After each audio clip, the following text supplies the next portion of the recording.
Assalamualaikum warahmatullahi wabarakatuh. Di video ini kita akan membahas tentang eksepsi atau tangkisan.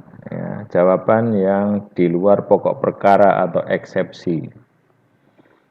Nah, eksepsi adalah bantahan atau tangkisan, di mana yang namanya eksepsi ini adalah jawaban yang tidak langsung mengenai pokok perkaranya. Jadi, jawaban terhadap apa yang di luar pokok perkara. Eksepsi itu diajukan pada permulaan sidang sebelum menjawab mengenai pokok perkaranya. Jadi susunannya nanti ada eksepsi, kemudian ada jawaban pokok perkaranya. Eksepsi bisa dilakukan dengan alasan karena kewenangan absolut.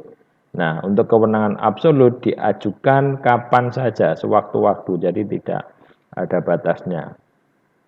Nah, untuk kewenangan absolut, ya, eksepsi kewenangan absolut, ya, ini hakim karena jabatannya tanpa diminta pihak tergugat memeriksa perkara kewenangan absolut tanpa harus menunggu adanya eksepsi atau keberatan dari tergugat. Jadi ex officio kalau perkaranya bukan merupakan kewenangan pengadilan, ya, jadi artinya ini kewenangannya adalah kewenangan absolut, ya, bukan kewenangan relatif. Kewenangan tentang perkara apa saja yang bisa diperiksa oleh pengadilan tersebut, maka hakim secara ex officio tanpa ada keberatan atau eksepsi dari pihak tergugat bisa menyatakan memeriksa kewenangan absolut tersebut. Mengenai eksepsi ini diperiksa bersama-sama dengan pokok perkara kecuali eksepsi mengenai kewenangan absolut dan kewenangan relatif pengadilan. Karena nanti alasan-alasan eksepsi itu banyak sekali, diantaranya ada kewenangan absolut, ada karena kewenangan relatif. Nah, kalau alasannya mengenai kewenangan absolut dan kewenangan relatif, maka akan diputus sebelum pembuktian atau sebelum pokok perkaranya. Kemudian mengenai eksepsi selain kewenangan absolut dan relatif, maka akan diputus bersama-sama dengan pokok perkaranya. Apabila eksepsi itu mengenai kewenangan absolut dan kewenangan relatif, ya, kemudian dikabulkan eksepsinya, maka perkara selesai di pengadilan tingkat pertama dan para pihak yang tidak puas terhadap putusan tersebut dapat mengajukan upaya hukum atau mengajukan gugatan lagi, ya, ke pengadilan yang berwenang.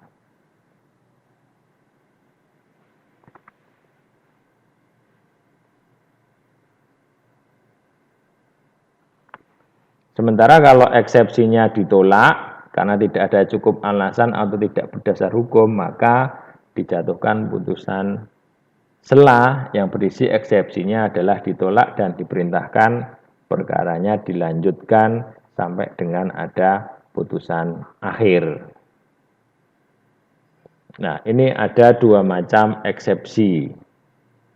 Ada eksepsi prosesual dan ada eksepsi material. Eksepsi prosesual itu biasanya mengenai eksepsi dengan alasan pengadilan tidak mempunyai kewenangan atau kewenangan absolut maupun kewenangan relatif.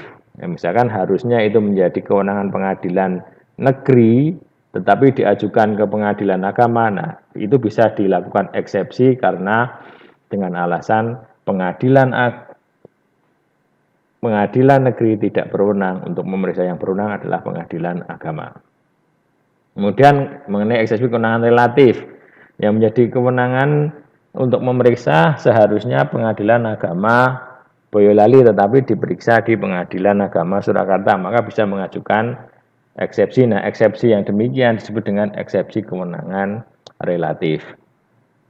Kemudian eksepsi bisa dilakukan dengan alasan karena nebis in idem atau perkara yang sama dan itu sudah diputus dan telah mempunyai kekuatan hukum tetap tetapi diajukan lagi.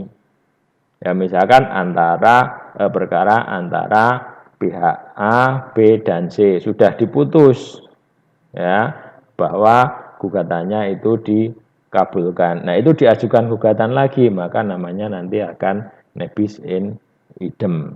Nah, untuk nebis in idem ini untuk perkara yang putusannya adalah putusan dikabulkan atau putusan ditolak. Kalau putusannya dinyatakan tidak dapat diterima, kalau diajukan lagi itu tidak nebis in idem. Karena apa? Karena putusan yang tidak dapat diterima itu mengembalikan ke posisi semula. Jadi sebagaimana tidak ada sengketa. Maka masih bisa diajukan gugatan lagi dan bukan nebis in idem. Kemudian eksepsi mengenai perkara yang sama dan pihak yang sama sedang dalam pemeriksaan pengadilan atau masih dalam pemeriksaan banding atau kasasi. Ya, pemeriksaan dilakukan oleh pengadilan agama atau masih dalam tahap banding atau masih dalam tahap kasasi. Nah, itu diajukan gugatan lagi. Nah, ini makanya eksepsinya bisa diajukan dengan alasan masih diperiksa oleh pengadilan. Kemudian eksepsi mengenai pihak penggugat tidak mempunyai kualifikasi atau tidak bisa bertindak sebagai penggugat. Ya, misalkan suami istri ya, yang harusnya mengajukan perceraian, tapi yang mengajukan adalah mertuanya. Nah, ini bisa diajukan eksepsi karena apa? Karena dia tidak bisa bertindak sebagai penggugat. Karena yang namanya perceraian itu ya antara suami dan istri, tidak bisa, yang menceraikan adalah mertuanya. Kemudian eksepsi mengenai gugatan kabur atau obscure libel. Ini gugatan itu tidak jelas ya, atau kabur antara posita dengan petitum ya, itu tidak sinkron atau